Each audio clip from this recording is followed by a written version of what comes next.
Salamlar. Necəyik bu gün? Özümüzü necə hiss edirik? Yəqin ki, bu həftə ərzində günümüz yaxşı keçib.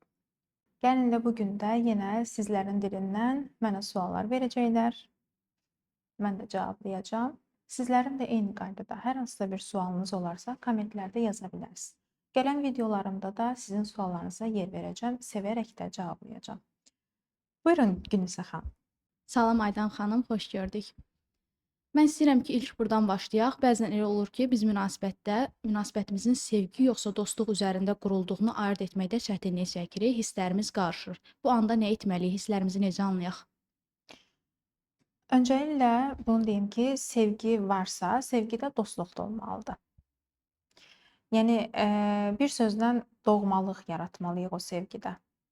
Dostluq olanda necə olur? Biz hər bir şeyimizi tam rahat şəkildə dostumuza deyirik. Çünki yargılanmadığımızı, qınanmadığımızın fərqində oluruq. Eyni qaydada da partnyorumuza qarşı da bu cür hiss etməmiz nə gözəl və çox xoş bir hissdir ki bu. Rahat şəkildə hər bir problemini, yaranan adi bir yanlışında belə qorxmursan ki, mən partnyoruma deyəcəm, onu həll edəcəyik. Əslində elə belə də olmalıdır. Bir münasibət daxilində qorxu olmamalıdır. Elə burada da münasibətdə biz görə bilərik ki, qorxu deyil, dostluq, sevgi, əməkdaşlıq olmalıdır. Sevgi ilə dostluq qarışmalıdırmı? Bəzi məqamlarda bəli, qarışmalıdır, amma bəzən dostumdur deyərək onun sərhədlərini də aşmaq mənasına gəlmir bu. Bəzən dostlar arasında olur ki, deyirlər ki, bir-birimizi başa düşürük. Adi təkraramiz belə danışanda deyirlər ki, acığımıza gəlmir, xətrimizə dəymir. Amma bu dostluqda da olmalı deyil, eyni qaydada sevgidə də. Çünki hər kəsin şəxsiyyətinə toxunan bəzi məqamlar olur və bunlara nəzər yetirməmiz, diqqət etməmiz lazımdır.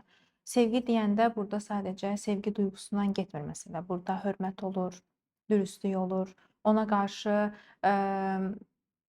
mehriban olmağımız olsun, diqqətli olmağımız olsun, hər atacağımız addımda belə onu düşünməyimiz bizim ona qarşı olan sevgimizi sübut edir.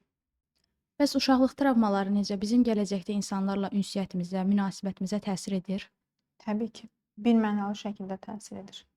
Bizim uşaqlıqda, misal üçün belə deyək, ən çox rastlaşdığımız nədir? Sən uşaqsın, sakit dur, otur kənarda. Və yaxud da çox azadlıq verilir, çox sərbəstlik verilir. Deyir ki, uşaq da icazə verin, qoyun, dəyməyin hər şey etsin. Xeyr, balansda saxlamalıyıq. Yeri gələcək biz uşağa cəza belə verməliyik. Amma təbii ki, yenə də onu doğru şəkildə vuraraq, şiddət edərək, psixoloji şiddət olsun, fiziki şiddət olsun, bunları nəzərdə tutmuram.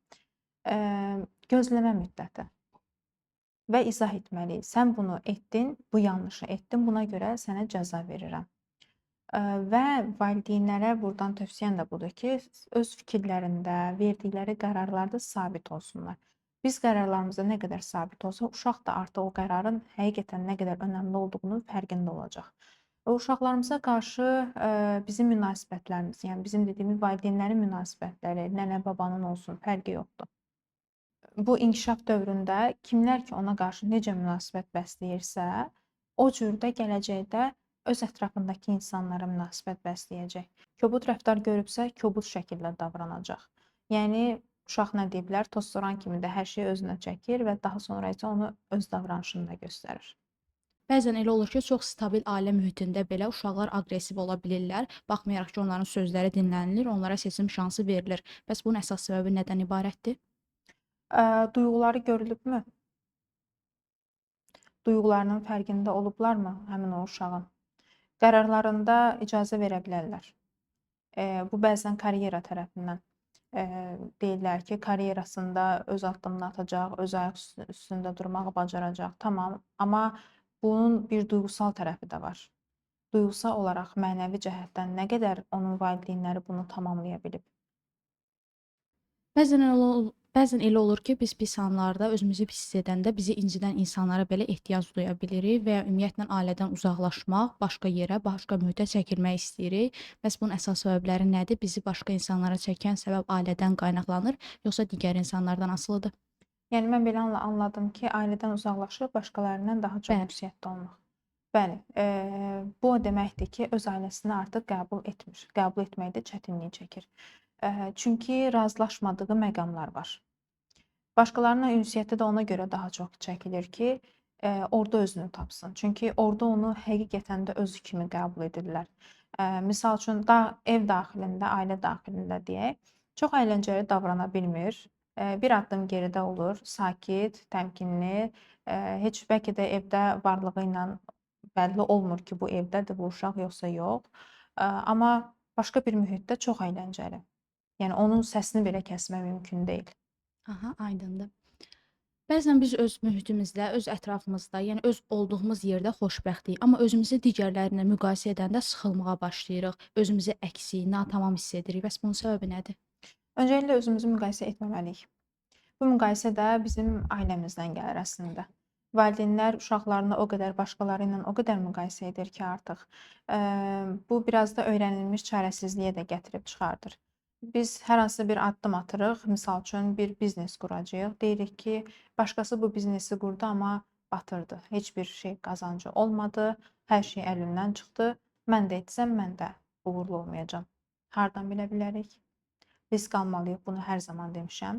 Amma ölçüb biçərək bunu etməliyik və eyni qaydada müqayisə deyil, özümüzün fərqində olmalıyıq. Mən özümü kəşf etməliyəm. Bu özümü kəşf etmək yolunda mən nələri sevirəm, mən nə istəyirəm, mən hansı hədəfi öz istədiyim üçün seçmişəm, başqasının istəyinə görə deyil, öz istədiyim üçün. Məni nə xoşbəxt edir, nə üzür, nə sevindirir, hansı yemək belə mənim xoşuma gəlir, bunları ən dərinliyinə kimi bilməyi bacarmalıyıq. İnsanlar niyə bizim qoyduğumuz sərhədləri aşırlar? Biz öz sərhədlərimizdə sabit olmalıyıq. Biz öz sərhədlərimizdə sabit olmasaq, onlar o sərhədləri aşa biləcəklər. Misal üçün, bəzən elə olur ki, sərhəd qoyuruq, deyirik ki, mən hörmətsizliyi qəbul etmirəm, yalanı qəbul etmirəm. Amma bəzən sevdiyimizə görə bundan imtina edirik. Çox təəssüf ki, halbuki biz öz sərhədimizə nə qədər sabit olsaq, öz qərarımızı əmin olsaq, bunu qarşı tərəfə də hiss etdirəcəyik. Və bunu da deyim ki, biz özümüzə qarşı necə münasibət bəsləyiriksə, ətraf da bizə o cür münasibət bəsləyir. Bəzən şikayətlənirik ki, insanlar mənim sərhədlərimi görmür, mənim sərhədlərimi keçirlər, mənə hörmətsizlik edirlər, mənə yalan danışırlar, mənlə kobud davranırlar. Əslində bu saydıqların, bu şikayətləndiyin hər bir şeyi sən özünə edirsən. Öz sərhədlərini özün qorumursan. Bəzən elə olur ki, insanlar əlin çatmadığı, belə deyək, əldə edə bilmədiyi nəyəsə görə daha çox mübarizə aparırlar. Bu istəkdən irəli gəlir, yoxsa bunun altında yatan hansı psixoloji məqamlar var? Bəzən elə bir ailə mühitində böyüyür ki, uşaqlar o xaosa, o aksiyona, o çətinliyə öyrəşmiş olurlar. Asan şəkildə əldə etdiyi heç bir şeyi qəbul edə bilmir. Və bu inanc da olur ki, əldə etdiyin hər bir şey zəhmət tələb edir. Bu inanc bizi bir sözlə deyim ki, geri atır. Həyatda möcüzə də var. Yəni möcüzə olmasaydı dünyanın 7 möcüzəsi deyə bir şey də ola bilməzdi, yəni. Bu möcüzələrə inanmalıyıq. Mənim əlimə ani olaraq hər bir şey gələ bilər. Ani olaraq mən zəngin də ola bilərəm. Ani olaraq mən xoşbəxt ola bilərəm. Əslində biz görsək xoşbəxtlik özü də anidir. Eynilə də əldə edəcəyimiz hər bir şey də ani ola bilər. Zəhmətsizdir.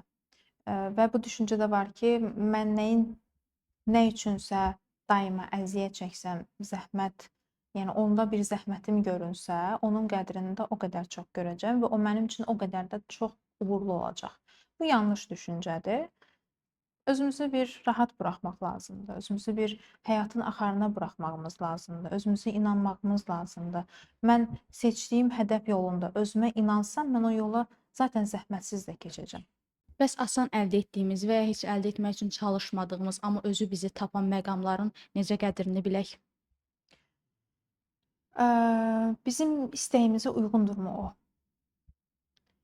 Məni xoşbəxt edirmi o əldə etdiyin şey? Səni xoşbəxt edirsə, qədrini bilməliyik. Və bunu da deyim ki, bunu əziyyətlə əldə etdin, əziyyətsiz əldə etdin. Əldə etdiyin hər bir şeyə yəni şükür etməliyik. O şükranlıq olmalıdır, təşəkkür etməyi bacarmalıyıq.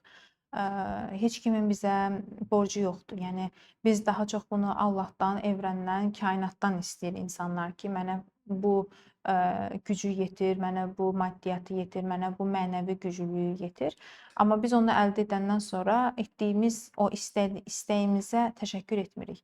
Misal üçün mən səndən bir çay istəyirəm, sən onu mənə gətirib verirsən, amma mən sənə təşəkkür etmirəm. Sən bunu növbəti dəfə mənə gətirməyəcəksən. Gətirsən belə çox keyfiyyətsiz şəkildə gətirəcəksən. Bəlkə də dəmlənməmiş çay gətirəcəksən və yaxud da ki, atma çay gətirəcəksən. Zaten deyirsən ki, təşəkkür etmir.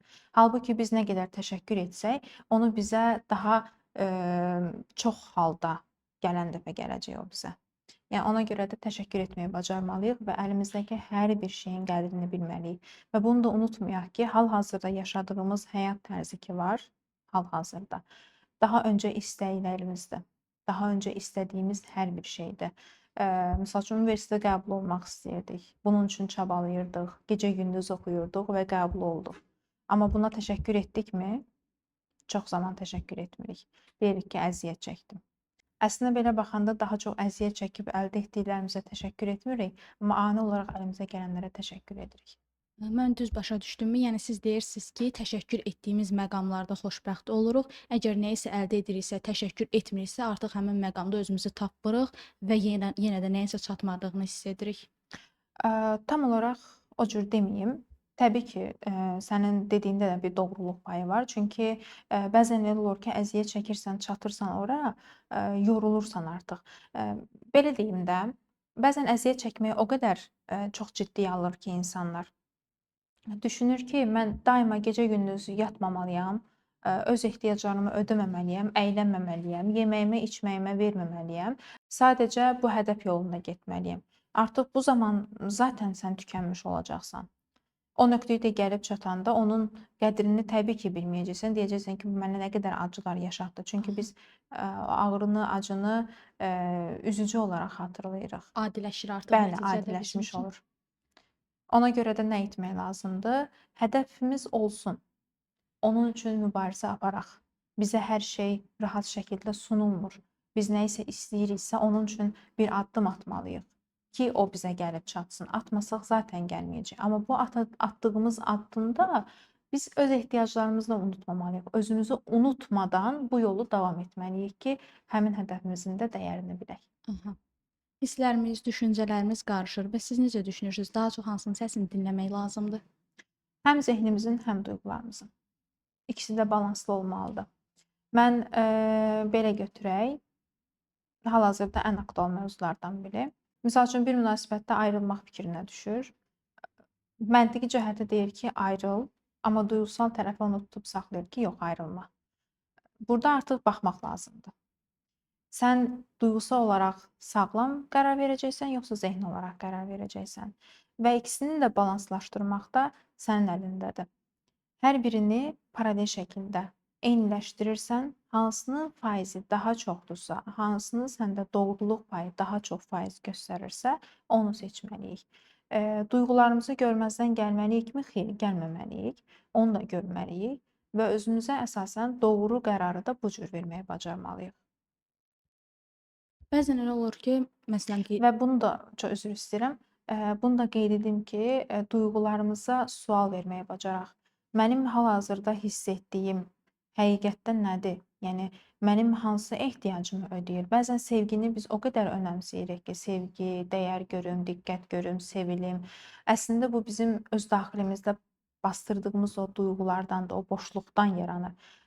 Bəzən bu çox zamanda valideynlərin bizə öz uşaqlarına vermədiyi sevgidən irəli gəlir. Bunu başqa yerdə axtarır. Və bunun fərqində olsaq, əslində görərik ki, burada sağalmalı olan duyğun sənin valideynlərinlə arandakı olan o sevgi duyğusudur.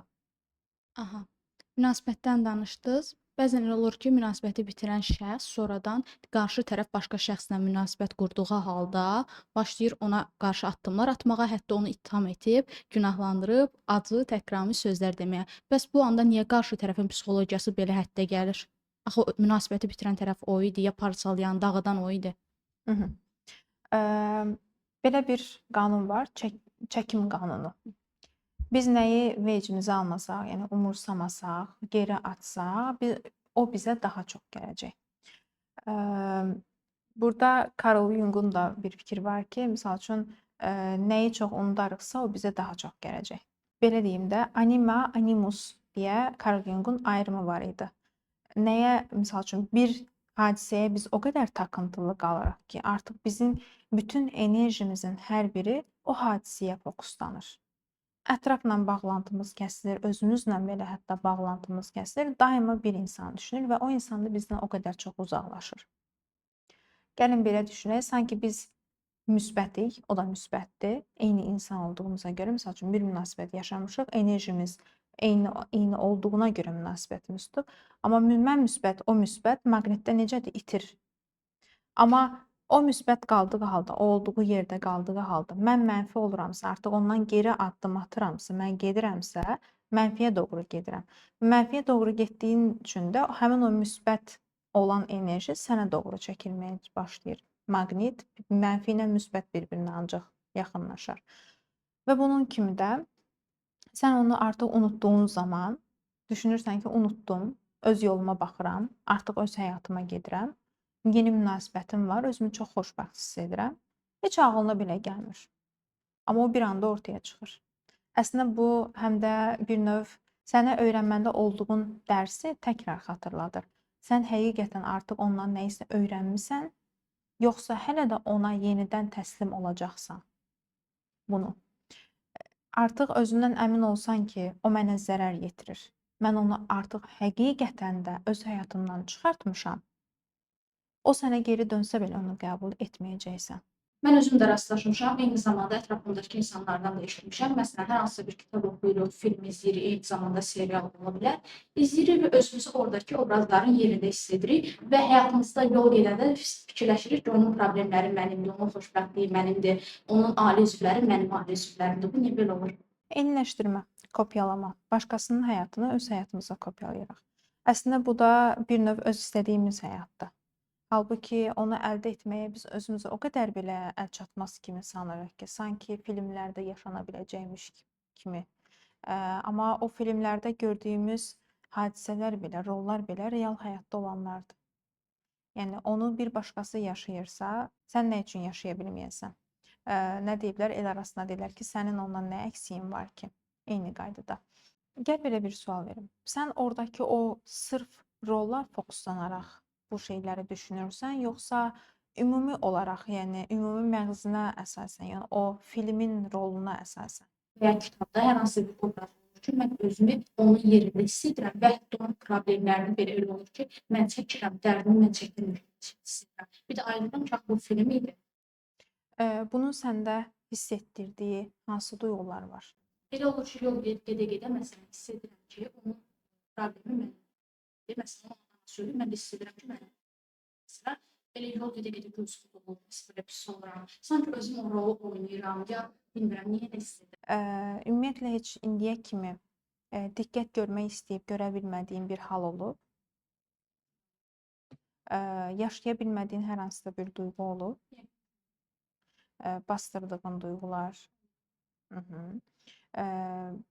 Bunu bəs necə büruzə vermisən? O bastırdığın duyğuları elə bir an olub ki, misal üçün biz əsəbi oluruq, onu bastırırıq. Duyğular, hisslərim olanda öz-özümə rol oynayıram. Hı -hı. Əslində bu beynimizin bizə verdiyi rahatlıqdır. Beynimizdə hər hansısa bir ssenari yaradırıq.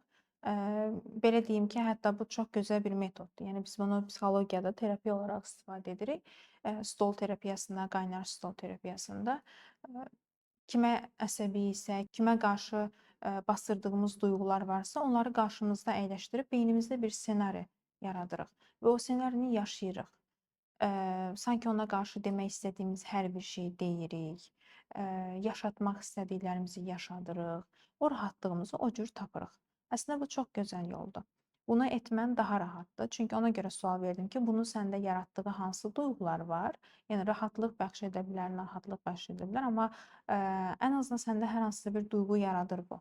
O duyğunun fərqindəsənsə, demək ki, nələrisə qaydasına sala bilərsən bu yolla. Amma sənin sadəcə filmlərə əsasən həyatını rollandırmağın bu doğru deyil. Bir nöqtədən sonra artıq səni özündən uzaqlaşdıracaq. Bunu hər zaman deyil, müəyyən bir zamanlarda etmən daha məqsədə uyğundur. Bir də özünə dön deyərdim. Özünü həqiqətən də kəşf etməyə başla.